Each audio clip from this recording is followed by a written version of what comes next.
Hello বন্ধুরা, তোমরা সবাই কেমন আছো? আশা করি ভালো আছো। আজকের দিনটা শুরু হলো আমার পেঁয়াজ বাজার থেকে শুরু করে এই যে কন্টেনার পেঁয়াজগুলো সেগুলো লালচে কালারে আলাদা করতে হবে এবং যে পুরাতন পেঁয়াজটা সেটা আলাদা করতে হবে। তারপরে আমরা চলে গেছি আমাদের ফ্রিজটা পরিষ্কার করার জন্য।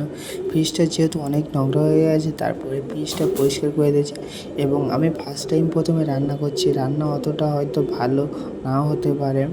ফার্স্ট টাইম রান্না করছি, এবার রান্নার কালারটা কেমন এসেছে তোমরা কমেন্টে বলবে। এবং যেহেতু রেস্টুরেন্টে আমরা প্রায় কাজে এসেছি, সেহেতু রেস্টুরেন্টে প্রায় কাজে থাকে এবং তার মধ্যে সব ভিডিও হয়তো আমি তোমাদের করে দেখাতে পারি না।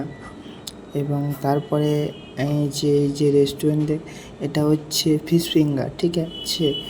এবং যেহেতু আমি সিল প্যাক এতে করে তার জন্য নতুন এসছে, হয়তো প্রায় ভিডিও তোমার কাছে তুলে ধরতেও পারি না, সেক্ষেত্রে একটু অসুবিধা হয়।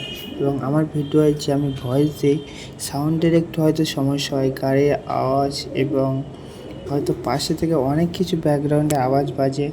সেহেতু তোমাদের ভিডিওটা কেমন লাগে এবং